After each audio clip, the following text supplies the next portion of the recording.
10, 9, 8, 7, 6, 5, 4, 3, 2, 1. Liftoff. All right, liftoff and the clock is started. Nós vamos falar dos Eleitos, filme completando 40 anos esse ano, lançado em 1983, dirigido por Philip Kaufman. E a bordo do foguete rumo à podosfera, eu sou o Marcos Damiani Lobo. Ele, quebrando a barreira do som, Leandro Tonello. É isso que eu ia falar, cara. Não esqueçamos que o demônio vive a 1.200 km por hora, né? E ele de Santa Maria, passando pelo Cinema Aventura na terceira órbita, nosso convidado Fábio Rockenbach. E aí, gente, 40 anos a gente tá ficando velho, cara. Agora tu me deu uma deprê aqui só de pensar nisso. Caramba, tudo bom, pessoal? Legal estar aqui de novo. Legal demais. 40 anos e a edição do DVD é de 20, hein? É, de 20 anos, é verdade. Que coisa. A gente vai fazer aqui um resumo, a gente vai falar também do livro, né? Que deu origem ao filme. Falando que esse filme é da minha infância, realmente eu assistia direto e assim, foi uma das coisas assim, que me encantava ver astronautas. Eu acho até que a gente vai entrar mais profundamente, que o livro e o filme não glamorizam muito, assim, então por isso que até os pilotos, os astronautas não gostaram muito quando foi lançado o filme, né? Porque não tem nenhum um pouco de glamour, assim, no que Nada. é retratado. Alguém quer falar alguma coisinha aí no início? Os Eleitos, eu também descobri na época do VHS, né? Aqueles dois VHS, aquele duplo, isso é uma coisa que o pessoal de hoje não vai entender, né? Aquele tijolão com duas fitas que a gente pegava. E eu primeiro vi o filme, né? Depois eu sou jornalista, né? Então eu acabo trabalhando com o New Journalism. Depois eu dar um panorama geral do que foi esse movimento, de onde saiu o Tom Wolfe ali para escrever esse livro. E depois eu acabei conhecendo o livro depois. E a gente conversava antes da gravação aqui, né? O Damiano conversando comigo, não, ele mostrou uma fotinho do livro, eu falei, eu também tenho, né? E aí ele escreveu assim, era impressionante, ele é muito fiel. E é verdade, acho que essa é uma das linhas que é muito bacana, porque tanto o livro quanto o filme eles vão acabar abordando longe da questão ufanista, do patriotismo, que era inclusive a primeira ideia de fazer o filme, era ser uma coisa muito mais patriótica, né? O roteiro que foi dispensado. Mas o fato da gente ter ali exatamente aquilo que essa geração do Tom Wolfe, dos jornalistas da época do New Journalism, vão fazer, que é abordar a realidade de um ponto de vista que é muito, muito menos glamouroso e muito mais sarcástico, muito mais irônico em torno da sociedade americana, em torno daquela dúvida que ele tinha, né? O que faz esses caras, né? Esses pilotos de teste, esses astronautas arriscarem tudo e às vezes, como diz no filme, né, por $280 por mês, que era o salário do Chuck Yeager, para ter uma chance de sobrevivência de menos de 25% naquela época. E o que fazia esses caras fazerem isso, né? Só que ele acaba descobrindo coisas que são muito mais interessantes do que o ufanismo que a gente tinha naquela época de Guerra Fria. Eu acho que esse é o grande tchan do filme, que o filme consegue tirar do livro, consegue levar pra gente. Esse humor um pouquinho sarcástico, um pouquinho irônico, que você dá aquele sorrisinho de lado, assim, você entende que o cara tá querendo dizer a cada vez que aparece aquela bandeira americana tribulando, né? É uma das coisas que esse filme, ele me marca e marcou muito na época, e eu não sei quem de hoje em dia, vendo esse filme, consegue entender esse contexto que a gente que viveu um pouquinho mais aquela época consegue quando a gente vê o filme, né? A gente vai poder falar um pouco mais disso, acho que é uma das grandes riquezas do filme, que aliás, né, ele entrou em várias listas lá no final dos anos 80 de um dos melhores filmes estadunidenses da década de 80, né? E eu acho que ele é muito pouco conhecido pro filme que foi tão bem recebido naquela época. Não, então, você falou sobre ter uma visão nova sobre o filme. Eu lembro de ter assistido muito jovem na versão de VHS também, meus pais tinham. E eu fui só relembrar, eu sempre tive um calor afetivo com esse filme, mas eu não assistia ele há anos, cara. Acho que fazia uns 20 anos que eu não assistia. E eu assisti de novo para fazer o programa, porque eu falei pro Damiani, eu gosto desse filme. Ele falou, então... Mas fazia muito tempo que eu não reassistia. E eu reassisti e te falo, cara, pô, Não sei se é também, pô, às vezes você tem que ter um pouco de carinho pelas coisas do como elas foram feitas na época, né? Eu gosto de filme antigo, então, né, não, as coisas não me tiram do filme por efeito especial e coisas do tipo, que alguns estão datados e outros eu acho que estão excelentes até hoje, mas uma coisa que a gente não pode falar é o pacing e os personagens, cara, tipo, não tem como. Acho que é um crime, inclusive, que a Disney, que a Disney cometeu tentando refazer, né? Que a gente até pode falar mais depois, os eleitos aí, né? Mas não é um filme intocável, cara. Não precisa refazer ele, não precisa de remake, não precisa de nada, assim. Ele é um filme autocontido e vocês vão falar mais sobre o livro e tal. Mas eu recomendo até hoje, cara, pra quem Essa não assistiu. questão dos efeitos é interessante porque na época já, né, já tinha as câmeras especiais que o George Lucas tinha usado no Star Wars, etc e Uhum, tal, e eles fizeram o teste, né? E o Kaufman disse que foi feito um teste com o uso daquelas câmeras para simular a questão de voo. E eles não gostaram, porque simplesmente por mais que pudesse parecer bem feito, parecia falso. uhum, E aí todos os efeitos do filme são feitos com projeções, uhum. entendeu? E quando a gente vê reflexo nos capacetes deles, aquilo ali são reflexos das projeções que estão do lado de fora do vidro de verdade. Então, Sim, sim. é tudo muito manual. Todos os Manual, efeitos é. são manuais, totalmente, totalmente. E eu acho muito bacana, porque ele falou, eu quero sentir os pilotos tremendo de verdade, as luzes de verdade, não quero nada com um efeito de computador, não quero nada com efeito artificial, eu quero botar eles, filmar eles e o que estiver acontecendo do lado de fora da Uhum. cápsula, é o que a gente está vendo no vídeo, acaba acontecendo isso também.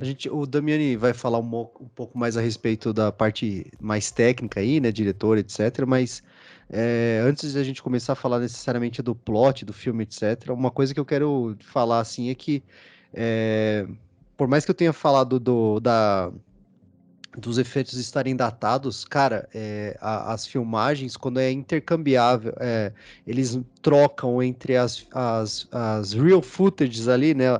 A filmagem real e os atores, cara, é imperceptível, assim. É, é. Até hoje. Então, Essa cara, parte da nossa, janela, é né? É. perfeito, cara, perfeito. E até mesmo a interação do cara com o Kennedy e tal, e Uhum. as coisas Os filmadas. testes. Isso, né, os testes, cara, é muito legal até hoje, assim, é sensacional, cara. Já que a gente está nesse tópico aí, cara, Uhum. elogiar o Caleb Deschanel, porque é isso aí, Sim. cara. É esse tipo de iluminação que ele tem que, né, construir para não ficar aquele fundo falso, né? Mas no mesmo filme ele tem tomadas assim que lembram Western, lembram John Ford. Aí daqui a Uhum. pouco tem uma parte assim, aquela parte das reuniões que é uma coisa claro e escuro, assim. Então, tipo, é um trabalho completo de fotografia. Completo mesmo. Sensacional. Ô Fábio, Oi. quer falar um pouco do new jornalismo? Do Tom Wolfe? Eu acho que é interessante porque tem a ver com o tom da história que a gente está vendo, né? Eu vou tentar resumir bem rápido para quem não é jornalista, porque isso é uma coisa que interessa mais a gente, mas lá na metade do século, a gente está falando tempo de guerra, a gente tinha uma ideia dos jornalistas que hoje em dia você tem que. O jornalista que faz a grande reportagem, que a gente chama de filé mignon do jornalismo, esse é o cara da redação hoje, né? O cara que assina textos de várias páginas, que faz grandes reportagens em revistas. Nos anos 50, esse cara não era valorizado. Porque a grande aspiração, o grande sonho dos jornalistas na época era se tornar escritores e não trabalhar em redação. Então era ser o novo Ernest Hemingway, né? Então, nessa é, por exemplo, Charles Portis, que é o cara que vai escrever o Bravura Indômita. Ele saiu das redações, depois ele era um grande exemplo, porque ele acabou sendo o cara que passou a viver de publicar livros, etc e tal, saindo da redação do jornal. E havia uma ideia, nessa época, que havia um grande interesse em você sair do diário, do periódico, do lead. O lead é você responder sempre aquelas perguntinhas, o que, quem, quando, como, onde, porquê, que deixou o jornalismo padronizado. Aí, lá na metade dos anos 50, 60, começa a surgir um novo tipo de jornalismo, onde os caras eles começam a abordar as matérias a partir de um viés que não seja noticioso, né? Um cara chamado Guy Talese, por exemplo, ele vai querer fazer um perfil do Frank Sinatra, o Frank Sinatra não quer falar com ele, ele entrevista todo mundo que conhece Frank Sinatra, e ele escreve um perfil chamado Frank Sinatra está resfriado, que era a desculpa que o Frank Sinatra dava para ele. E várias pessoas começam a surgir ali. O Jim Breslin, para entender o que é o New Journey, o Jim Breslin vai cobrir o sepultamento do Kennedy, enquanto todo mundo entrevista políticos e etc e tal ali do sepultamento. O Breslin espera o sepultamento acabar para falar com o coveiro, o cara que fez o buraco e jogou a terra em cima do caixão dele. Então o Neil Jones ele vai buscar isso, ele vai buscar uma aproximação literária, vai tentar fazer aquela reprodução cena a cena. É uma espécie de jornalismo de literatura ficcional, mas com fatos reais. A gente vai ter o Truman Capote, que vai fazer o A Sangue Frio mais adiante, etc e tal. O Tom Wolfe é o cara que vai dar o nome de Neil Jones para esse movimento, que é um movimento, mas é um movimento informal, né? Ele não foi combinado. E ele vê que isso está acontecendo, ele dá esse nome, publica um livro, de ensaio chamado Radical Chic, o Novo Jornalismo, e esses caras começam a movimentar o jornalismo no mundo inteiro e nos Estados Unidos com uma nova maneira de fazer jornalismo de profundidade, reportagem, etc e tal. E aí o Tom Wolfe, ele, lá nos anos 70, isso é interessante a origem, né? Que lá nos anos 70 ele vai começar a se interessar por saber exatamente isso, o que levava os jornalistas os pilotos a arriscar a vida para invadir o espaço e talvez morrer. Ele tentava entender o que estava acontecendo, por que isso ia acontecer, e ele tinha uma ideia que tinha muito a ver com patriotismo. E aí ele vai descobrir que não é exatamente assim. Ele fala com várias pessoas, fala com os astronautas, com esposas, com políticos, etc e tal. E dentro da vibe do Neil Jones, de fazer essa aproximação muito mais ampliada, né, dos fatos, ele vai escrever e vai lançar o The Right Stuff, né? Que o Right Stuff é uma coisa interessante, porque alguns traduzem The Right Stuff como os preguiçosos. Né? Eu já vi isso aí falando, os preguiçosos, os caras, tipo assim, os caras que não são exatamente.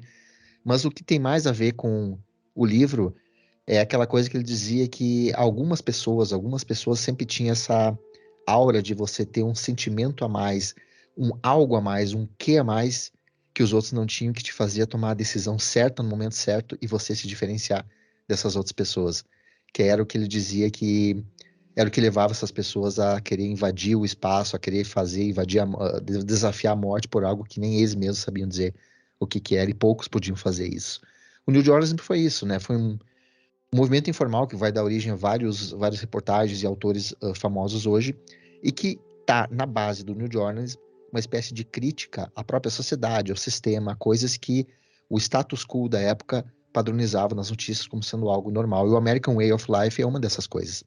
Daí que vem o contexto de você ter um livro como The Right Stuff, né, que para nós aqui os eleitos, que vai falar muito sobre, com ironia, né, sobre essa disputa na Guerra Fria, da conquista do espaço, da importância disso, mas principalmente do lugar dos verdadeiros heróis, né, que a sociedade escondia em nome da imagem, em nome de outras coisas, né? Então, tá aí, essa é a gênese daquilo que vai levar a gente a ter um livro, né, que é extremamente também crítico, irônico, sarcástico, mas que vai dar origem a um filme também que é muito crítico, muito irônico, que usa muito humor ácido, né, para poder falar sobre essas questões envolvendo a sociedade daquela época. É bem isso. Uma coisa que eu queria dizer é que o livro também aborda, né, fala do projeto Mercury, mas também ele aborda o começo da Apollo, né, que é a segunda geração ali dos astronautas, que isso foi tirado no filme. Então eu queria já falar pro pessoal mais ou menos essas diferenças. E Fábio, eu concordo plenamente com você, essa questão você tinha me falado anteriormente, quando a gente estava combinando o podcast, né, que você já tinha lido o livro, você falou assim, o filme pega muito desse humor do livro, e a gente vê no filme até lances de montagem que parece filme de comédia mesmo.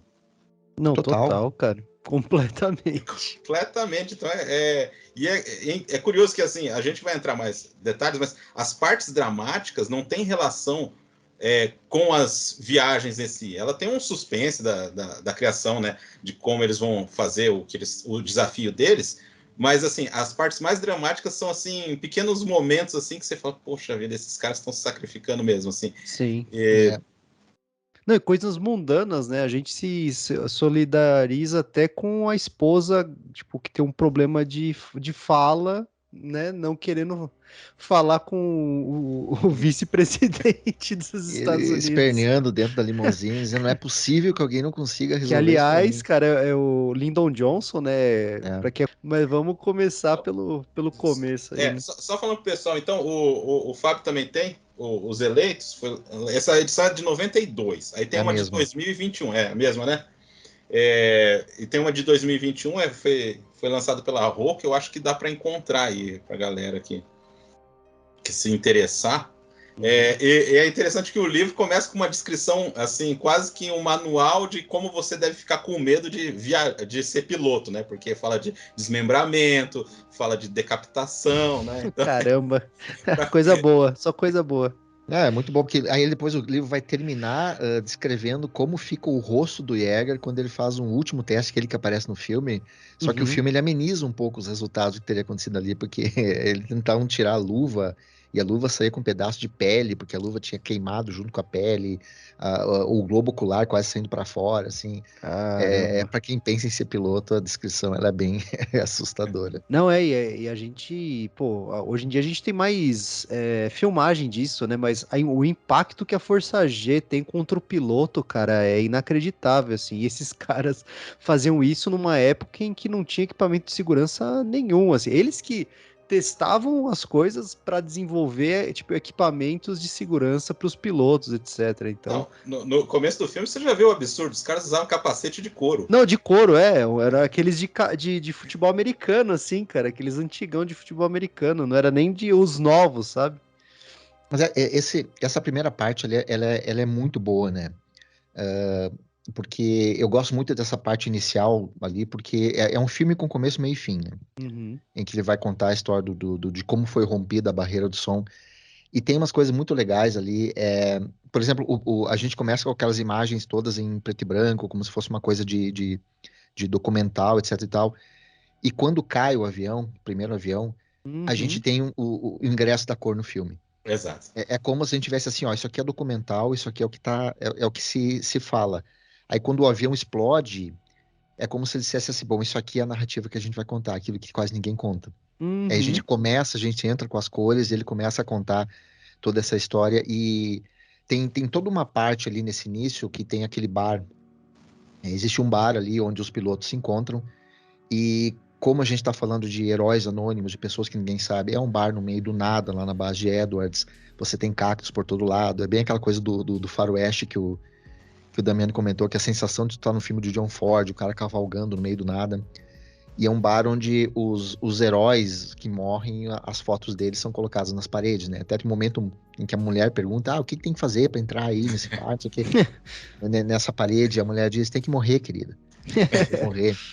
E isso vai gerar um dos momentos mais para frente que eu acho que são impactantes, né? Que a gente falou que tem muito momento irônico de comédia e alguns momentos mais dramáticos que dizem muita coisa, né?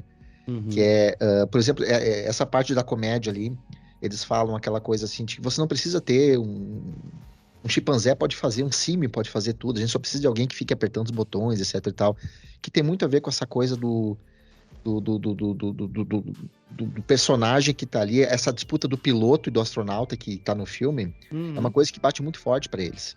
Porque para eles, quem tá ali dentro, porque eles não tinham muita coisa para fazer na cápsula, isso aí para eles era uma coisa que era muito incômoda, a ponto de ter uma certa disputa entre os pilotos de testes e os pilotos que eram astronautas. Os pilotos de testes diziam que quem era astronauta era um chimpanzé mesmo, não precisava fazer nada.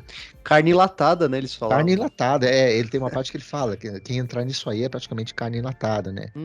E eu acho interessante que nessa primeira parte tem toda uma trilha sonora ali que exalta a questão do heroísmo, né? Sempre que tem um feito heróico que vai acontecer, inclusive no voo do Jäger, você tem a trilha começa antes, então tu já sente que alguma coisa grande vai acontecer ali, né? E depois, quando chega a parte do programa Mercury, essa trilha some, ela só vai surgir de novo lá no voo do Gordon Cooper, que é como se dissesse assim, bom, agora esses caras estão prontos para serem vistos como pilotos, né? Porque era a grande luta deles ao longo do filme inteiro. Mas a parte que me pegava muito ali é quando pega fogo esse bar, mais lá pra frente. E quando ele pega fogo junto às fotos dos pilotos que morreram, que alcançaram a barreira do som. E é como se dissesse, eu já estava perdido no meio do nada, né? Então agora eles literalmente queimaram pra história. Queimaram tudo, ninguém sabe quem são, quem foram. Tanto quem sabe é só o Chuck Yeager. Mas esses caras aqui, ninguém sabe quem eles foram. Ninguém. É os heróis anônimos, né? Exato. Tanto que no começo desse filme, esse primeiro acidente, você não sabe o nome do cara que morreu. Não. Você A gente só vê a foto dele entrando ali, né? E você vê a esposa dele recebendo notícia, né? Que inclusive é o personagem... Cara, eu achei legal isso, tem um certo... né? Um certo... Como que fala? Um tom de... não mistério, mas é meio que... Como se o cara fosse a morte ali, né? O cara que vai levar o homem a da capa preta. Não, total. Ele tem esse tom sinistro, né? Ele tá sempre por perto, mas... né? Isso que ele representa meio que a morte ali, né? Ele tá sempre por porque perto, ele tá no olhando. bar, tá em vários lugares. Não, ele tá sempre por perto. Em várias cenas ele só tá por perto ali e todo mundo meio que... né? Que tá ali evita, ele passa, cumprimenta, sai. Exato, exatamente. Então tem esse lirismo aí que o cara não é literalmente a morte, mas ele representa isso, né?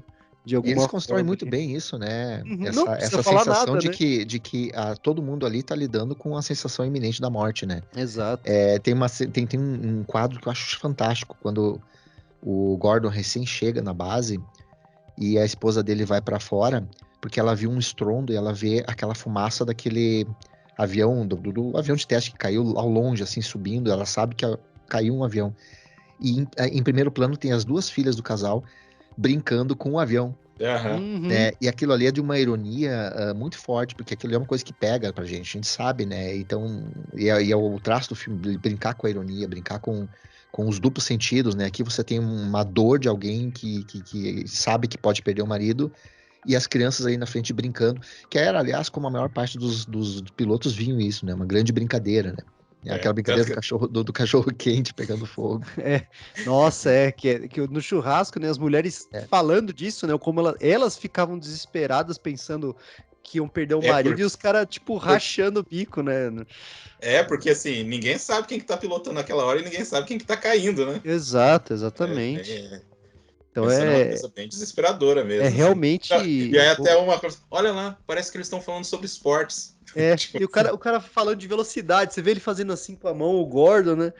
É muito bom, cara. Aliás, que elenco, né? Vamos falar um pouco desses caras, né? Que, pelo amor de Deus, né? Scott Glenn, Lance Henriksen. É muita gente. O Jäger meio que foi introduzido no filme, né? Que eles iam tirar ele, né? O que acontecia é que o William Goldman, que era o cara que escreveu o primeiro traço do roteiro, ele queria começar já no Mercury. Ele queria falar... Dane-se o piloto de teste. Total. Ele recebeu o convite para fazer isso aí no dia 7 de dezembro de 79.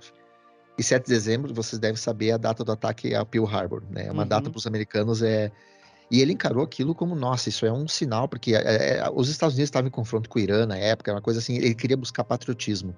Então ele queria falar basicamente da criação do programa espacial e dos heróis astronautas. E o Kaufman limou o roteiro dele, disse que não é, porque pro Kaufman, assim como pro Tom Wolfe, o grande ponto do personagem do filme era o personagem do Jäger, né? Que vai inclusive começar e vai terminar o livro e vai percorrer o filme também. E aí o Kaufman que vai escrever A Insustentável Leveza do Ser, ele vai adaptar depois, né? Ele é roteirista, ele faz o roteiro sozinho. Só que faz o roteiro sozinho, aí trazendo de volta, como o Marcos falou, trazendo de volta o personagem que o roteiro do Goldman tinha limado totalmente, né? E que ia ser outro filme, praticamente. Aliás, Jäger, que tanto no filme quanto na vida real começou e terminou, né? Porque o cara viveu até os 97 anos, velho. De todos os pilotos que são citados... General, né? De todos os pilotos que são citados no filme, e eu acho que no livro é o único que tá vivo ainda. É que no livro vocês falam que eles citam o Projeto Apollo, né? Então talvez ainda tenha o... Eu não sei se o Buzz tá vivo ainda, ou o Buzz Aldrin, eu não sei. Ainda tem gente viva do Projeto Apollo que eu sei, assim, mas dessa fase aí mais antiga aquele já... acidente do Gus Grissom, né, que ele morre. Isso aparece no Apollo 13, por exemplo. Não um acidente, mas aparece ali, porque é aí que eles chamam um outro piloto ali para auxiliar tá o pessoal tudo junto, né? Voltando um pouquinho na produção, o Fábio falou da guerra do Irã, que está retratada, para quem quiser saber, é aquela fase que está retratada no Argo, né? É aquela situação que aconteceu, né? Quem produziu o filme foi o Charlotte Winkler, né? Os dois que fizeram o rock e tudo, tanto que o Avildsen era para dirigir o filme, não deu certo. o Michael Ritchie ia dirigir o filme, aí ele foi mandado embora. O Michael Ritchie que fez O Candidato, o Redford, que fez a Marca da Brutalidade, que é o Lee Marvin, até o Rápido Menino Dourado, né, com o Ed Murphy. Só que o filme dele, A Ilha, foi um fracasso. Então os caras falaram, ô Rich, fica pra próxima, né? Deixa pra lá. Deixa pra lá. Aí que entrou o Kaufman, como o Fábio disse, que reescreveu tudo. E aí a United ia produzir o filme, só que a United faliu, né? Faliu, mano. Faliu hoje. O Alan Ladd Jr. acabou salvando a pátria, né? Novamente, né? Ele que já foi citado várias vezes aqui no Cinema Aventura. Aliás, tem essa história, né, que para convencer o Ladd, o Kaufman tinha quase 200 storyboards prontos, né? E fizeram uma reunião com ele. E aí o assistente do Kaufman pendurou os storyboards, só que eles não cabiam na sala. Então, à medida que o Kaufman ia dando a volta e mostrando storyboard por storyboard, cena por cena, o assistente ia lá tirando o que já tinha passado para colocar os outros, enquanto eles estavam dando a volta na sala para ele poder enxergar. Ele estava com o filme todo na cabeça. Quase 200 storyboards prontos do início ao fim. Senhora. Foi inclusive ali que o Chuck Yeager foi convencido, né, que o Sam Shepard era o personagem, era o ator, porque quando eles se encontraram, o Chuck olhou para ele, não, esse cara não tem nada a ver comigo. Esse caipira aí. O próprio Sam Shepard, ele não queria no início, né? Eles encontraram ele lendo poesias, ele é poeta, ele é escritor, lia poesias de São Francisco, e a esposa do Philip Kaufman falou, não, esse cara é o teu homem, é ele que você tem que ir atrás. E o Kaufman ficou em cima dele, e o Sam não queria, porque ele tinha medo de voar, etc e tal. Até que ele leu o roteiro, ele concordou. Mas tinha esse problema. Quando ele encontrou o Chuck Yeager, o Chuck meio que não foi muito com a cara, até porque ele chegou atrasado, ele disse, eu dormi demais, não sei o quê, papapá. Boemia. Para um general que chegou na hora ficou esperando o cara chegar. E foi durante essa visualização de storyboards que o próprio Sam Shepard passou. O Philip Kaufman diz assim, eu me senti excluído, porque os dois começaram a conversar e meio que esqueceram que eu tava ali. O Chuck perguntava o Sam perguntava pro Chuck, isso aqui foi assim mesmo? Não, foi, porque foi assim, assim, assim. E eles passaram o tempo inteiro conversando, até que até ao final das gravações, o Kaufman disse que os dois se tornaram uma espécie de pai e filho. Ao longo das gravações, o Chuck estava sempre junto, e isso ajuda, inclusive, na maneira como o Sam Shepard interpreta, né, o personagem ali, uma certa reverência na maneira como ele vai interpretar o personagem do Yeager. Tem um monte de história muito legal nesses bastidores aí. Não, e você não precisa falar muito, você percebe que o personagem em si do Sam Shepard ele é um cara sábio, assim, sabe? Ele vai ganhando, ele fala pouco, as coisas que ele fala são meio que para dar um peso nas coisas que estão acontecendo, mesmo quando estão tirando o sarro dos astronautas. E tal, tem ele fala... isso também, né? Reescreveram para ele falar pouco, né? Porque ele falava mais. Exato. Aí um dos produtores que, né, o Fábio falou, não queria muito ele, né? O pessoal não queria muito Sam Shepard, né? Então aí reescreveram para poder adaptar, para convencer os caras também. E desculpa de produtor é muito besta, né? Porque eles não queriam o Shepard, porque o Shepard não dava lucro. Aí eles criticaram, não, esse cara não serve. E o Kaufman, mas tu não viu ele em Cisas no Paraíso? E não, justamente por isso, não achou ele bom no filme. Não, mas isso aqui é um fracasso. Então eles estavam pensando só em botar um ator ali que pudesse atrair atenção, porque o livro era famoso já na opinião pública, né? Ele tinha muito... Foi capa de jornal quando ele foi comprado os direitos. Então aquela velha história que a gente já viu em outros filmes, né? O Poderoso Chefão, eles queriam alguém famoso. E o Kaufman bateu o pé, não, eu quero o Sam Shepard. Não, eu acho que assim, ele foi injustiçado, eu acho que no cinema, cara. O Sam Shepard. Eu acho que era pra ter mais espaço que ele teve, assim. Sim, ele sempre. Apesar que eu não sei também se foi uma opção dele também. Eu acho que tem esse tipo de coisa, né? Eu não sei como que ele é na vida privada dele, assim, mas eu sempre vi ele assim como um grande ator, mas sempre relegado a grandes papéis de coadjuvante, assim, nunca como um papel de liderança de destaque realmente, assim, no cinema, né? O pessoal nunca deu muita bola para ele, não sei por quê, assim. Ele tinha uma carreira de dramaturgo, né? Que eu acho que ele acabava, de repente, dando mais atenção mais até foco, né? Pode exatamente. Ser. Para quem não lembra, que ele escreveu Paris, Texas, né? Então, Paris, Texas, exatamente. Adaptou o filme, então E tem uns lances ali que tu vê que é o brilhantismo do Kaufman ali na adaptação, né? Eu gosto muito daquela parte do início ali, sempre falando do início, que o Yeager tá a cavalo e ele fica de frente pro foguete lá. Aquela né? encarada. É aquela coisa, o cavalo todo nervoso, assim, ele para e fica olhando, e você tem aquela coisa dos dois mundos, né? O cavaleiro, o cara do passado ali, que tá naquele meio daquele deserto, e aquela... Aí eu acho legal que o Kaufman fala, aquela besta que tá rosnando, que tá saindo fogo, e ele encara e vai na frente, então você tem um encontro do cavaleiro com o foguete. É muito legal. É muito legal.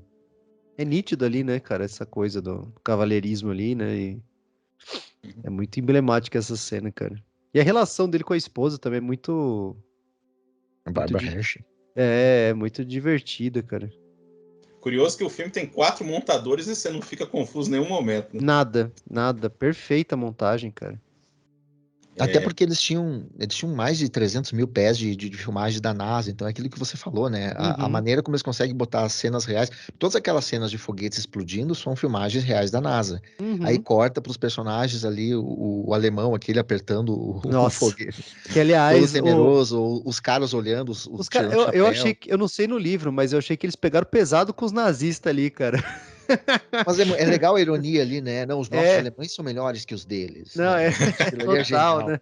Não, é genial. Toda aquela cena do primeiro voo do personagem do Shepard, né? O primeiro que... uma coisa eu uso em aula aquela cena, cara. Que aquela cena ali praticamente me dá vontade de ir no banheiro, pela maneira como ela foi montada. Total. O elenco... só falando que o Bill Conti, que faz a trilha sonora, né? Que ele foi contratado para fazer os efeitos sonoros, né? Porque ele entrou junto com o Avildsen. O Avildsen saiu, ele ficou... Fez os efeitos sonoros primeiro e fez a música em uma semana, né?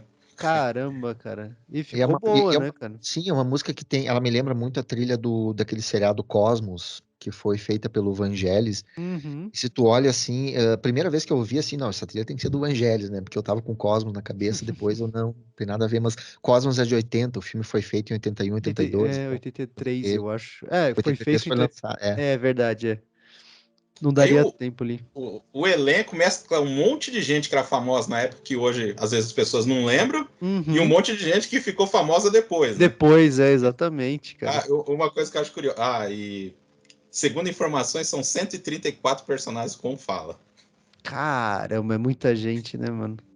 E você não fica perdido em momento algum, né? Você sabe se situar muito bem. Você só fica perdido. Agora, nos nossos comentários, a gente vai ficar perdido, porque tem o Sam Shepard, que é o Jäger, só que Shepard também é o sobrenome do Alan Shepard, que é vivido pelo Scott Glenn.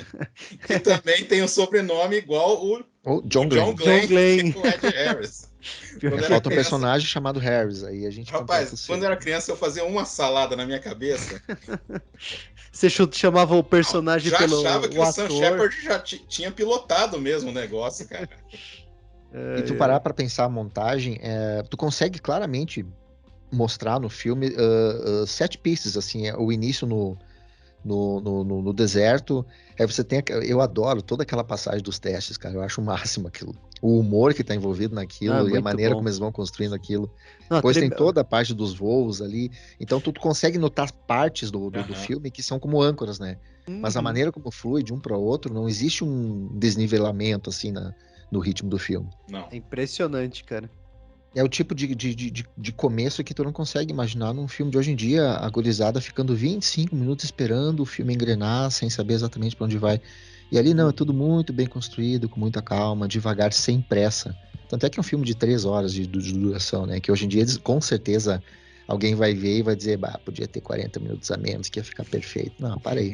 Esse aí não dá para cortar. Cara, sempre falam isso, né?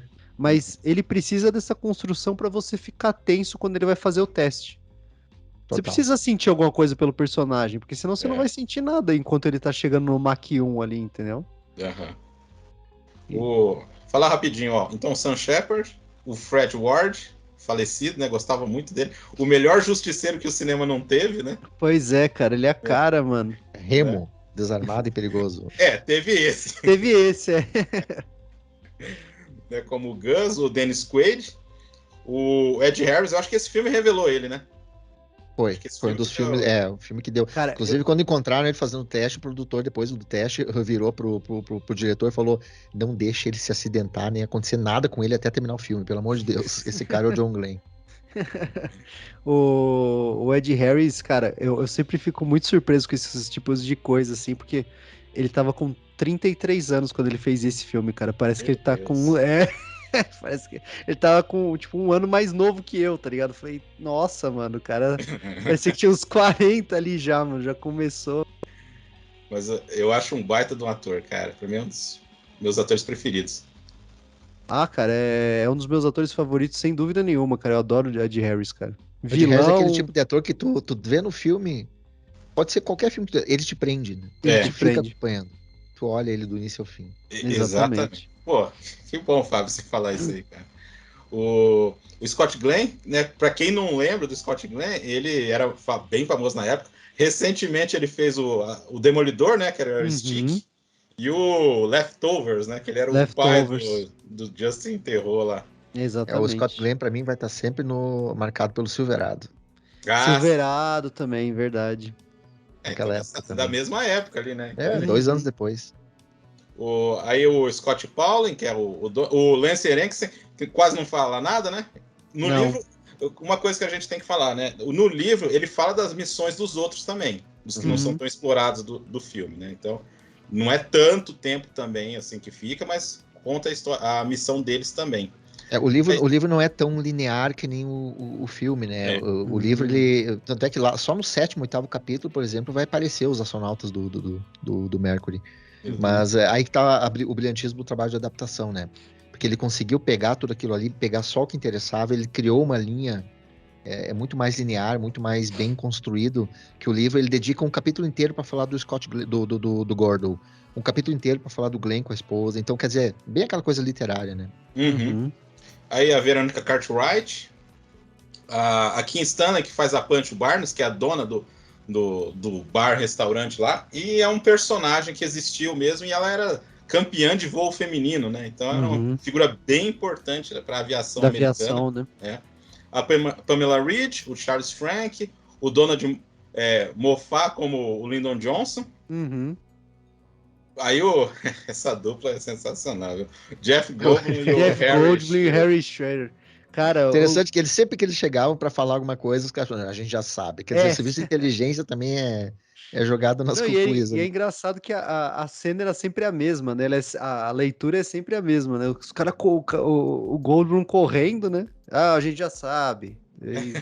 Liga o... Não, cara, aquela apresentação deles, dos candidatos, cara, os caras de circo. Pô, total. Não, a gente acha que esse pessoal aqui, o surfista, né? Começa com o surfista. Tem equilíbrio, clareza, e é bom com as meninas. É, isso aí, cara. Os caras não estavam procurando nada. Já vem com capacete, essa é a vantagem. O piloto de Stock Car, esse já vem com capacete. É demais, cara. Muito bom, viu? Aí o Scott Wilson, também o outro piloto que é o Scott Crossfield, também tem bastante importância no livro, assim, foi um piloto importante, é o que quebrou o recorde do Yeager.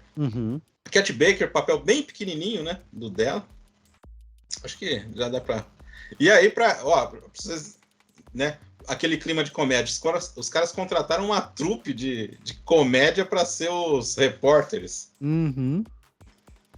Né, cara? Eu não sabia disso. A Fratelli Bologna, o nome Não, e faz sentido, assim, porque, cara, os caras fazem cada coisa ridícula pra tentar conseguir uma foto e tal. Você vê cara em cima da árvore, você vê cara pulando o muro. Tipo, os caras fazem umas caretas, assim, na hora que... Eu achei muito... É muito... Tem umas coisas ali que eu não sei se você sabe, mas, por exemplo, aquela cena final, que tem aquele acidente final do personagem do Sam Shepard, houve uma morte na produção ali. Ah, sim. Que aí o piloto que estava gravando com o avião ali, ele pulou de paraquedas, só que o paraquedas não abriu. E aí aquilo ali também foi um choque para eles tiveram que refazer tudo ali de novo, e teve toda uma questão se iam mostrar ou não aquela cena final ali, mas aquilo era parte do livro, era o que concluía. Então tem essa curiosidade também. Eu até tinha pegado o nome do cara aqui, mas imagina tu tá gravando um filme e o piloto não abriu paraquedas, o cara se espatifar depois de uma queda imensa ali. E aí o Kaufman diz que a ironia trágica disso é que era justamente disso que o filme falava, né? Justamente esse é o assunto do filme, né? Que aquilo ali acabou meio que encerrando a produção do filme no aspecto, assim, era disso que a gente precisava falar, então é disso que a gente tem que acabar colocando na tela, né? O que leva esses caras a fazer esse tipo de coisa. Uhum. E a outra é Depois, que a União Soviética deu acesso total. É assim, a NASA e o governo americano não queriam autorizar o uso das instalações, né? E aí quem interviu, inclusive, para permitir isso foi o verdadeiro John Glenn, que já era senador nessa época. Já Uhum. a União Soviética não, eles deram acesso total à Cidade das Estrelas, às filmagens, porque aquilo ali para eles era uma peça de antipropaganda, né? Ele não Uhum. pode pegar, mostre o que vocês quiserem, Vai mostre lá, nossa né? ciência, mostre os Gagarin, mostre tudo que vocês quiserem.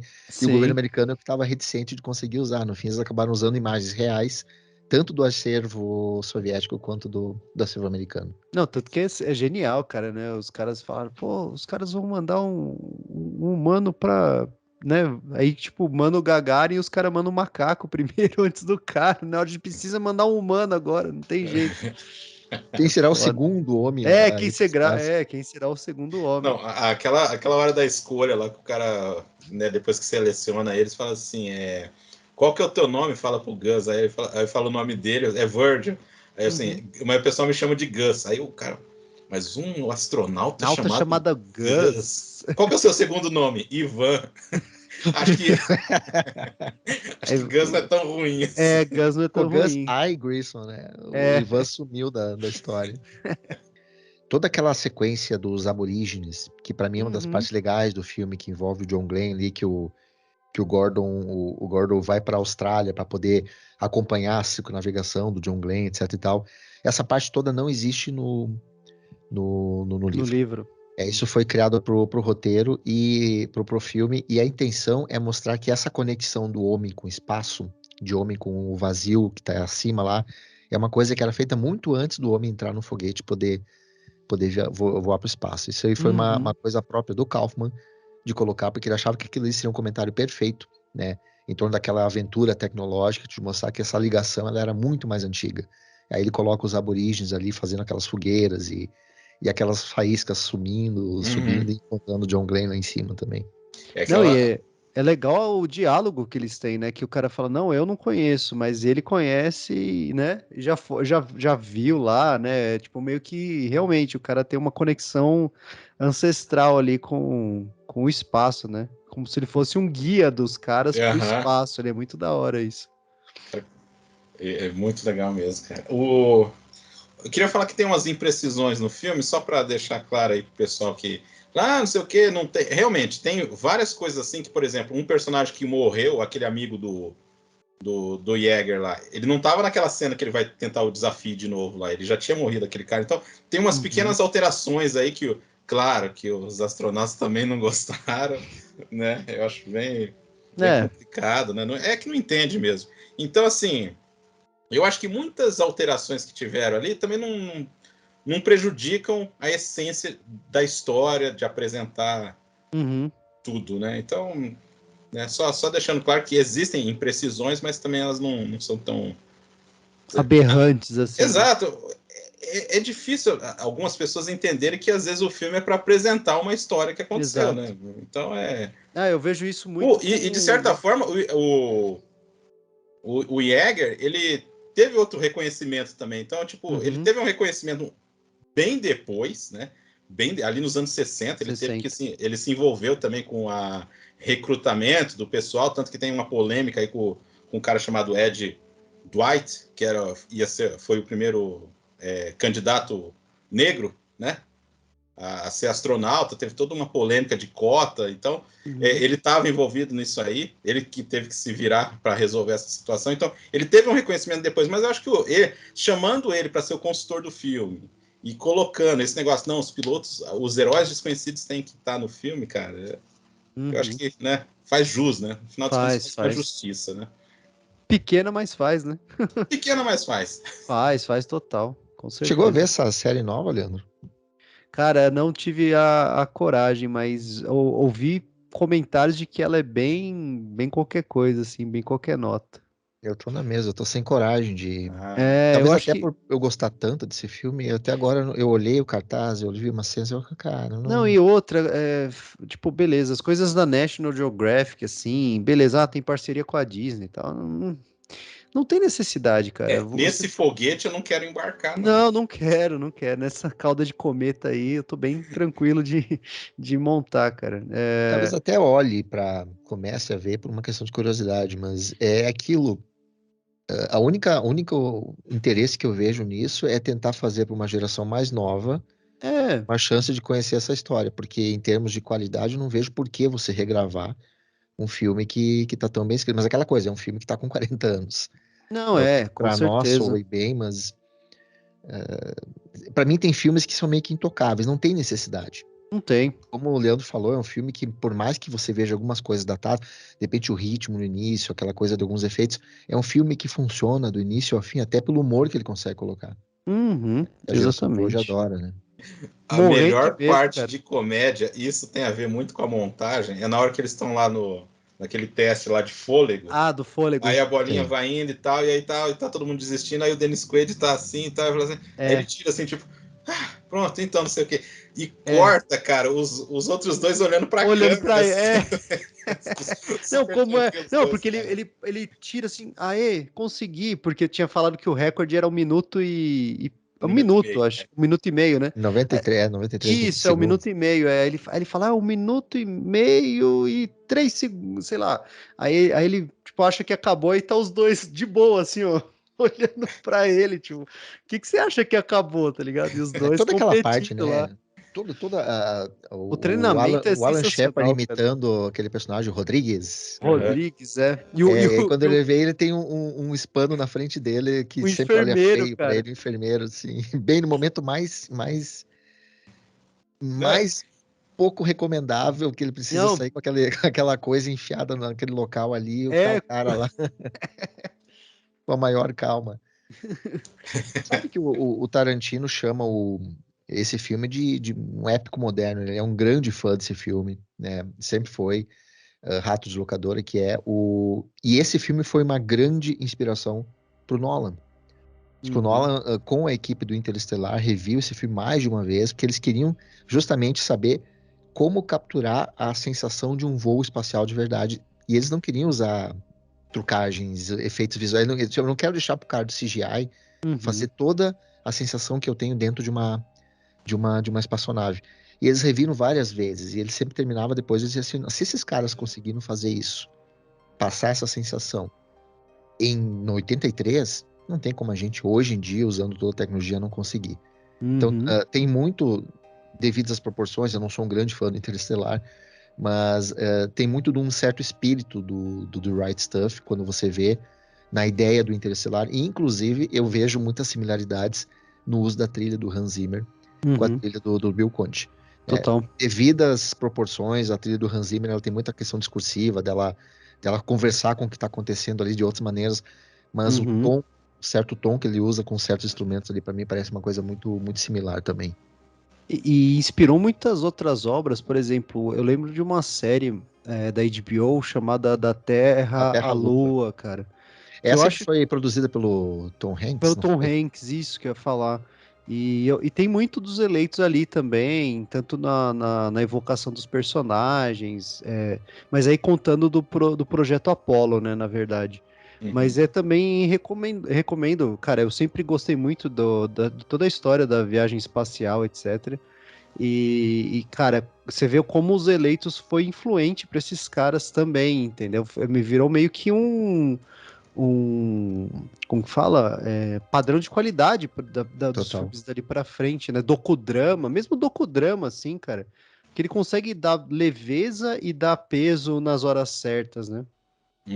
Total. E o trabalho do Deschanel, que vocês já mencionaram, do Caleb, não tá nem só na iluminação, mas ele faz uns enquadramentos ali, aquele enquadramento dos velórios ali, que passa aqueles jatos, aquela câmera faz aquele movimento para baixo. Esse enquadramento que eu coloquei ali das meninas brincando e lá ao fundo aquela fumaça, a maneira como ele consegue colocar personagens no quadro com outras coisas acontecendo ali e eu não gosto de falar, é lindo, porque parece uma coisa muito, muito, muito vazia. Isso aqui é lindo, mano.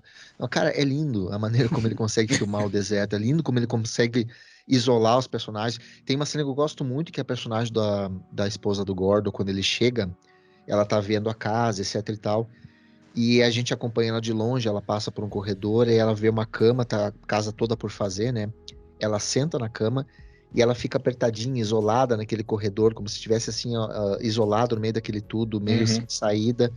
E tem aquele barulho estrondoso de um jato passando ali, aquilo só dá uma impressão para ela, mais ainda que ela tá num meio que vai ser muito difícil para ela, que vai pressionar ela. E a maneira como o Deschanel filma aquilo ali, para mim, é simples. Mas é daí que tu tem os verdadeiros diretores de fotografia. O trabalho como eles conseguem pegar uma coisa que é muito simples e filmar de uma maneira que diz muita coisa. E eu acho que ele faz isso muito bem o filme inteiro. Fica hostil, né?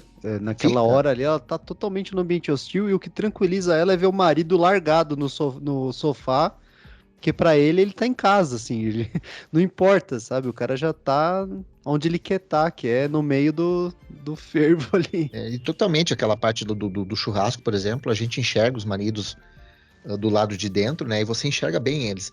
Quando a gente enxerga ela pro lado de fora, a gente vê aquela tela meio que isolando, meio que deixando ela longe daquilo ali, porque ela não faz parte daquele ambiente. Então tem essa escolha de, como é que eu filmo ela, como é que eu filmo ele, como é que eu mostro ela, como é que eu mostro ele. Tem muita coisa sendo dita ali e a gente vai receber isso, a gente vai entender isso aí, mas muita gente não se dá conta disso, né? Você só vê aquela expressão dela através daquela tela, enquanto ele mostra aquele cachorro quente pegando fogo, ela vira as costas e sai e some, né? E ali diz tudo, né? Na maneira como ele filma, tá dizendo tudo. Outra parte que eu achei genial também nessa parte de câmera é quando já escolheram os astronautas, né? E vão apresentar eles pro público e sempre mostra o astronauta e a esposa, astronauta, esposa. E, então você não precisa ter, eu sou tipo uma linha de diálogo falando quem é quem ali, né? Já tem na câmera ali, já tá exposto. Então essa linguagem cinematográfica ali é sensacional, cara. Isso é muito com pouco, né? Você lembrou dessa cena aí, que é uma cena interessantíssima, porque diz muito dessa fabricação dos heróis, né? Que é também completamente um dos temas aí da história, né? Não, e o Ed Harris, o personagem do Ed Harris, né? Que é o Glenn, o cara é super certinho, né? Ele até pergunta pra esposa, né? Mas, nossa, os caras querem vender que eu sou... Ela fala, meio que você é esse cara, sabe? Super limpinho. Tanto que ele fica bravo que os caras vão estão se envolvendo com acho que são prostitutas ali, não deixa muito claro, né? Deixa claro que eles estão meio que na várzea. Ali. As interesseiras ali, né? Exato, na várzea ali, mas ele fala, e os caras tretando, mas quando chega na hora do vamos ver mesmo, que eles veem que, tipo, não dá pra ter quebra naquele momento, né? O projeto funcionar depende que eles estejam totalmente unidos ali, independente do que aconteça, né? Eles mostram o Glenn como um personagem totalmente CDF, né? Eu até não sei, é o típico herói, eu acho que até isso faz parte do tom meio irônico do filme. De você ter como grande herói que ganha a maior das manifestações, a Times Square lá com papel picado por todo lado, o cara que é totalmente certinho, que o típico herói americano, ele é corretíssimo em tudo, ele não faz nada errado, ele não desvia de nada. Exato. E o filme parece que força muito essa imagem pra ele. E o que eu sempre achei estranho num filme em que o tom é meio crítico, né? O tom é meio irônico. Talvez o próprio fato de colocarem esse cara como grande herói americano no filme também faça parte dessa construção do filme. Sim. De dar umas dicas meio irônicas a respeito do que ele quer colocar. O que seria muito comum do Tom Wolfe, né? Fazer isso. Aliás, fala. Não, fala. Manda ver. Não, eu ia falar tem essa construção comentam até, né? Falam assim, esses caras não fizeram nada e estão na revista, né? Que a revista Live teve muita influência aí nos acontecimentos. Sim. Mas o repórter diz, né? Eu não tô com eles, eu sou da Life. É verdade, né? E eu queria destacar... Então, o Fábio já falou um momento assim que eu acho dramático, que eu acho que funciona, que é essa coisa de queimar lá o local ali. E é uma cena que você não... Tipo, queimou. Não espera. Você não sabe não espera aquilo ali, queimou, de repente, né? O que aconteceu. Exatamente. E aí o Yeager vai lá visitar. E a outra, eu acho que assim, o grande drama ali é justamente do cara que não foi o herói americano, né? Que é o Gus, né? Essa cena Porque, ó, todo esse ufanismo que teve na cena do Shepard chegando, e aí os caras tocando a bandinha, ele chegando, pô, parece assim, pô, olha aí, ó, os caras estão enaltecendo o herói americano. Mas é para fazer o contraste da próxima viagem, que aí o cara, infelizmente... Não, e mesmo... É engraçado isso, né? Porque mesmo na viagem a primeira, do primeiro astronauta, que é o Al Shepard, lá, tipo, que tem a conversa. Ah, mas o que você conversou como que é o nome da Com a Jack. esposa? Com a Jack. O que você conversou com a Jack? Ah, nada demais. Nossa, e as meninas ficam Coisas. loucas. Aí quando acontece tudo que acontece com o Gus e ele recebe, né, as congratulações que os caras acharam cabível lá pra ele, mano, fica nítido assim que o cara, né, se ferrou assim na visão pública, né? E teve um final trágico, coitado, né? Ele foi, inclusive, foi inocentado pela NASA depois desse incidente da escotilha, né? Eu não consegui informação se foi antes ou depois dele morrer. Se fosse depois dele morrer, é bem cara da NASA, né? Manter a aura do herói.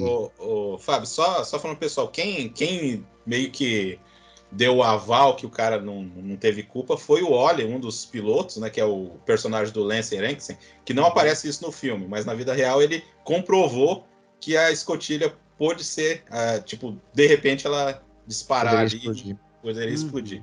Ele Mas falou bem que a cara. foi um movimento de mão que você não sente, a luva só relou no negócio, ela explodiu. Então, né? Não, eu acho que depois ele até teve posições de destaque nos lançamentos. Então, assim, publicamente ele foi meio queimado, mas eu acho que ali dentro que ele foi reconhecido. Foi pior. Tanto que dizem que se ele não tivesse morrido na Apollo 1, ele estaria no lugar do Neil Armstrong. Então era ele para pisar na Lua, entendeu? Então ele tinha um prestígio dentro da cúpula ali dos caras. Mas isso casa muito com aquele discurso meio hipócrita, né? Bem aquela coisa que vale ainda hoje, né? Tu tem que ser o primeiro.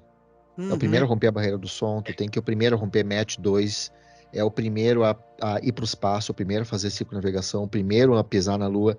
Ele ali não era o primeiro em nada. Ele só estava seguindo no rastro, sabe, do que havia acontecido com o Shepard, era um segundo voo, a ponto de, quando você não é mais o primeiro, a própria opinião pública já começa a deixar de lado. Né? Escantear. Não. Qual é a novidade disso? Não O tem. que eles estão fazendo, mostra a Apollo né? 13, mostra muito isso, né? Ninguém estava dando bola pro voo da Apollo 13, porque, mais um voo pra Lua, o que que eu vou... Né? O que a gente vai... E que é muito dessa coisa que eles também falam no filme, dos heróis. Até que ponto a América cultua e valoriza os seus heróis enquanto eles não tiverem certas condições, né? Sim. Que aí que vem o brilhantismo daquela cena lá pra mim, a melhor cena do filme é quando pega fogo, porque você não espera aquilo. E o interessante de não esperar isso é que você também já tinha esquecido que aquele bar existia. A gente vê o filme, a gente também já tinha esquecido daquilo. De repente, a gente tá focado no que... Mercury, né, cara? A gente não Total. tá nem mais pensando nos pilotos de teste criando cada vez aviões sônicos mais rápidos, né? Total. E esse é o brilhantismo da montagem, né? Porque ela lembra pra gente que a gente também tá fazendo igual a eles. A gente também esqueceu completamente. Tá esquecendo os caras. Não, a gente esquece. Isso é um fator, acho que dá. Por isso que a história é tão importante pra quem, né, gosta de história, né? No colégio, etc. A gente não pode esquecer dessas coisas. Não é por um simples fato de, sabe, ficar relembrando grandes feitos. Não, é pra você entender até onde a gente chegou aqui por um motivo, entendeu? E foi por causa desses caras, né? Acho que os personagens, cara, que fazem esse filme ser o clássico que ele é, tá ligado? Sem dúvida nenhuma, assim. Porque nos outros filmes, por mais que tenha um foco aí, eu falo filmes de espaço, né? Filmes filmes de propaganda da NASA. Aí, normalmente, os caras não focam tanto, assim, na vida dos personagens, etc. Foca mais na missão em si, né?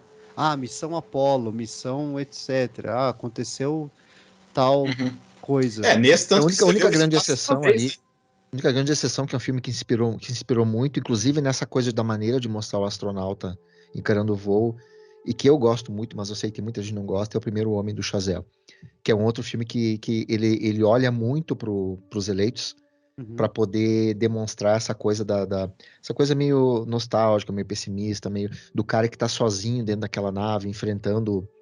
tem muita coisa da fragilidade humana no filme do Chazelle. Tá lá o personagem lá, que é o Neil Armstrong, né? Tá lá e a gente vê, enquanto ele tá fazendo os voos, a gente vê os pregos que fazem a nave começando a tremer, quase sair. Você acredita que eu não consegui ver esse filme até hoje ainda, cara? Do Ryan Gosling? Não vi ainda, Eu gosto. Eu sou um grande fã, porque é um filme mais focado na tragédia, de como o pessoal invade os medos dele como astronauta ali. E o filme te deixa toda hora pensando que alguma coisa pode acontecer, porque ele foca muito na expressão dele, na fragilidade daquele espaço onde ele tá, que a qualquer momento pode...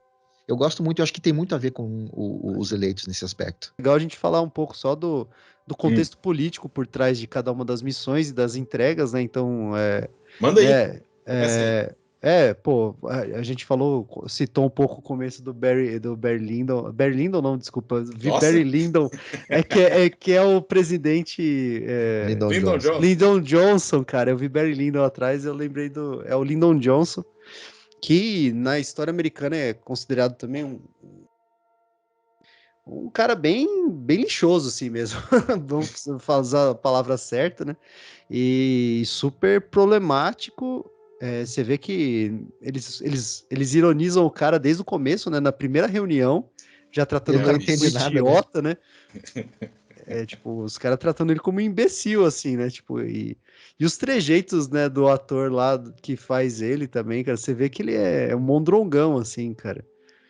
E ele usando, né, usando os caras como propaganda política mesmo e tentando... É o que eu falei, a cena emblemática da esposa, né, que é até interessante ver, né, que o Ed Harris fala, se você não quiser, ninguém bota o pé na nossa casa, cara. E é isso, entendeu?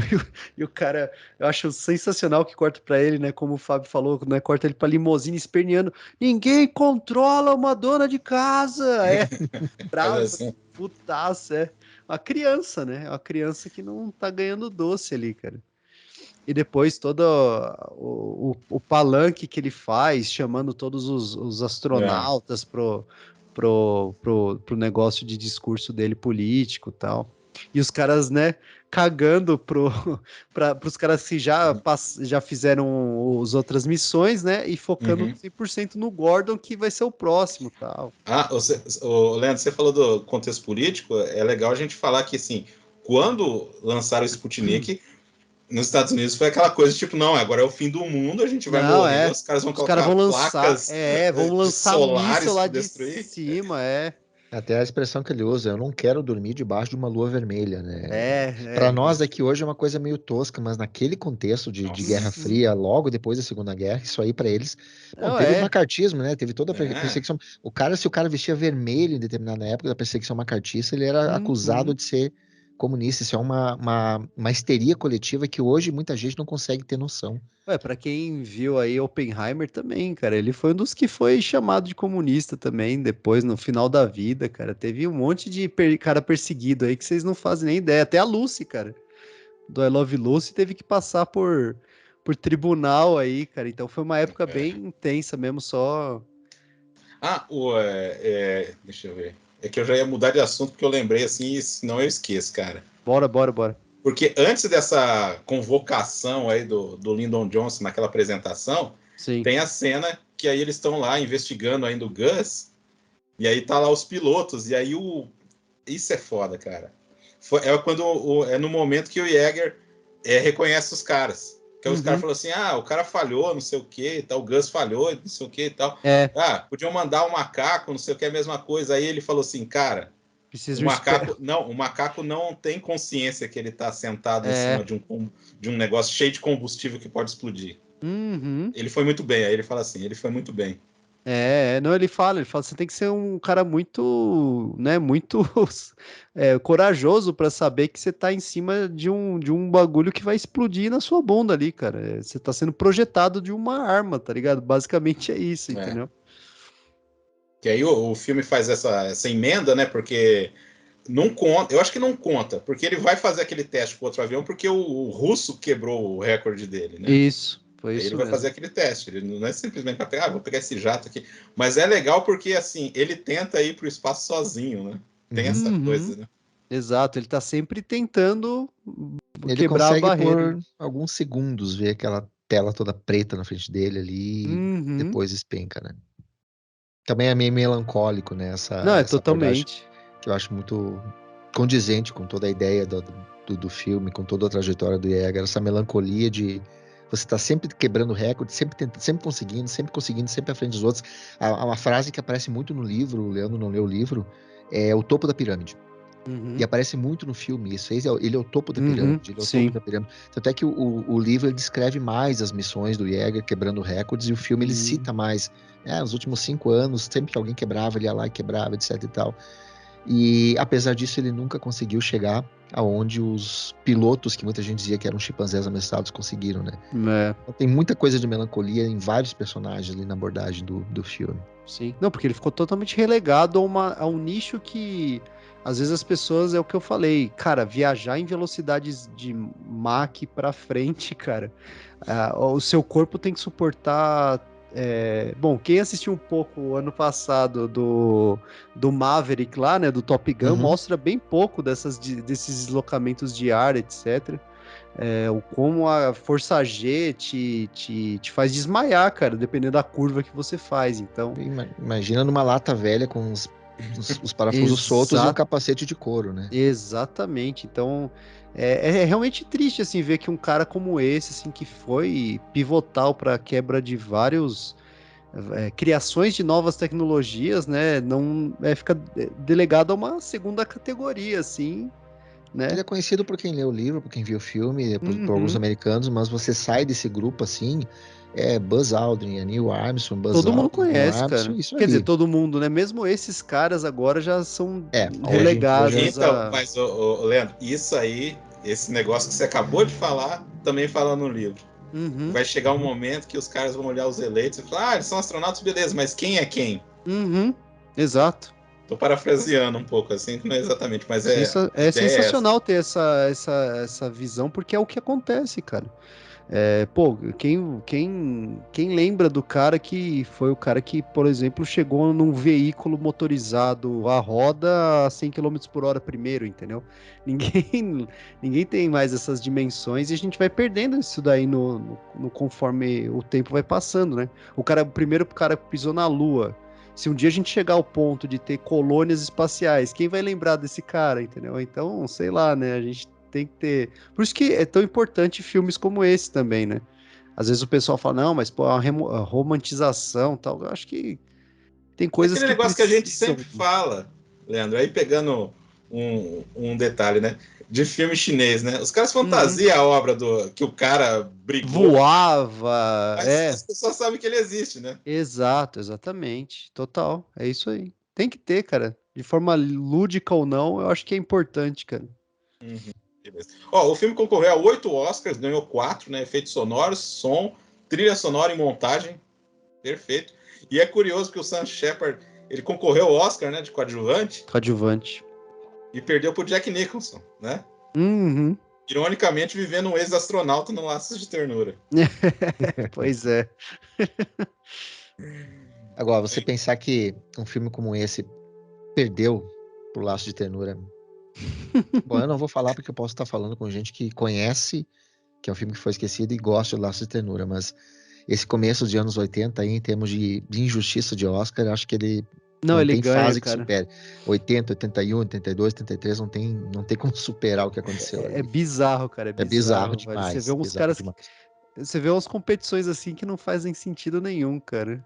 Dor O que, Indomável, Caçadores da Arca Perdida, o próprio ET, nossa. Os Eleitos, e esses filmes todos perderam para filmes bem inferiores. Uhum. Não, o que era assim, tipo, pau a pau nos anos 70, né? Nos anos 80, pô.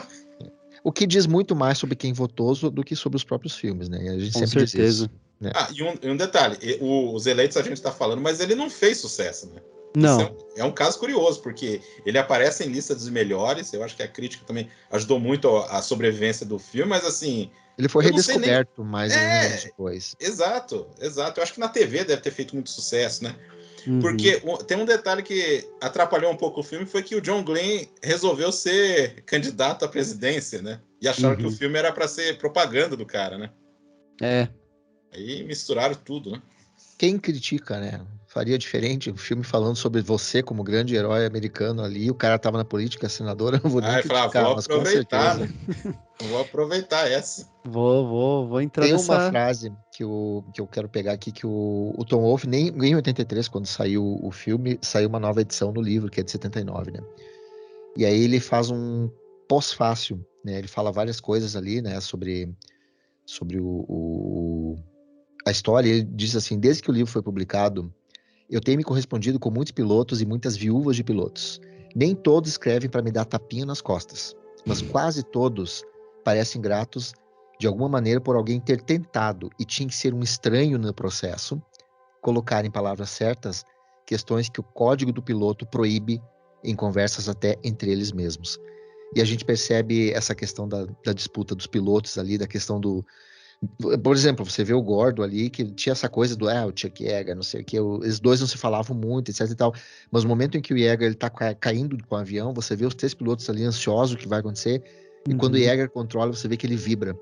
Então existe um certo código de companheirismo, de parceria, que mesmo na adversidade você percebe que acontece existir entre eles, e certas coisas não eram colocadas claramente para as pessoas ou até entre eles mesmos, e eles dizem assim, principalmente as esposas falando: é bom ver que alguém conseguiu entender, que alguém conseguiu colocar em papel. E eu acho interessante ele botar isso no pós-fácil, né? Porque ele fala que sem isso o livro não existiria, né? Eu acho bem legal. Tem um momento no filme, que não sei se tem no livro, que é a entrevista com o Gordon, lá que os caras estão conversando com ele, e ele vai, você sente que ele vai falar dos pilotos de teste, aí ele dá uma parada, assim... É que o cara fica insistindo, né? Aí ele para, ele fala, você sabe quem é o melhor piloto? Aí ele volta, né? No jeito gordo de ser, né? Sabe quem é o maior piloto que eu já conheci? Você tá falando, tipo, você tá falando com ele, né? Sou eu mesmo, tipo. E o filme termina, pelo menos por alguns instantes, ele foi o maior piloto que já existiu. Exato, exatamente. Que é outro, de novo, mais uma ironia, mais um toque de humor ali. Porque passa rápido, cara. É um bagulho muito rápido. É um filme que a gente tinha que colocar lá no início, talvez, um detalhe. Se você for terraplanista, não veja. Puta, é verdade. Você vai sair ofendidíssimo desse filme, cara. Totalmente. Filme antigo, mal feito, com condições... Tem que pôr, como que fala? Alerta de gatilho, né? Pra terraplanista, cara. Essa mensagem do Fábio para os terraplanistas foi muito boa para encerrar o Cinema Aventura. Maravilhoso. Olha, cara, deve ter tido coisa que a gente esqueceu, né? Deve ter um monte de coisa, mas assim, é aquela coisa, né? Não vamos ficar falando tudo também, vamos entregar tudo de bandeja, né? Então... Mas eu sempre digo o seguinte, Damiani, pede para qualquer um que faz podcast hoje em dia falar 1h30 sobre um filme que quase ninguém conhece, que muita gente não viu, de 1983. Só nós mesmo para querer fazer isso, cara. Não, e eu continuo falando, eu recomendo 100%, tá fácil, tá acessível, tem na Amazon, tem um monte de lugar aí, cara, aluguem. A gente faz questão de falar desses filmes mais antigos para isso também, né? Para manter esses arquivos vivos e... Porque apesar de, né, aí é uma ressalva para o tempo atual aí, apesar da maioria dos streamings não colocarem, os estúdios não colocarem tudo que eles têm em catálogo, cara, né? Impressionante. Tem outras questões envolvidas, agora a gente sabe, né, o pagamento exatamente. Então, resíduos a gente está passando por uma época aí, vou datar o podcast, mas a gente está passando uma época em que tá rolando muito, né, muita turbulência nesse meio dos streamings, mas vamos torcer aí para que o pessoal coloque a mão na consciência e enxergue o cinema também como uma fonte histórica que deve ser preservada e acessível a todos, né? Então, eu recomendo muito que todo mundo que não assistiu esse filme assista e vale super a pena, cara. É isso aí. Leandro, valeu. Mais uma. E até as próximas aí, cara. Valeu, Fábio, valeu, Marcão. E Fábio, só falando de filme bom. Fábio, valeu, obrigado de aí novo pela aula. E assim, vamos pro Tetra daqui a pouco, então. Então, né? Tem que aparecer mais aí. O cara é requisitado, né? O cara é requisitado, é difícil ali, ó. E escutem filmes clássicos também, galera. O problema é que o Marcos só pede pra falar de filme bom, né? Aí, como é que eu vou chegar e dizer, não? Valeu mesmo, cara. Ó, e o próximo Cinema Aventura, para quem tá ouvindo no podcast, vai ser um filme que foi votado, né? Foi pedido e depois a gente fez uma votação no Spotify, que é um filme do John Woo. Então, espero vocês daqui a 15 dias. Valeu!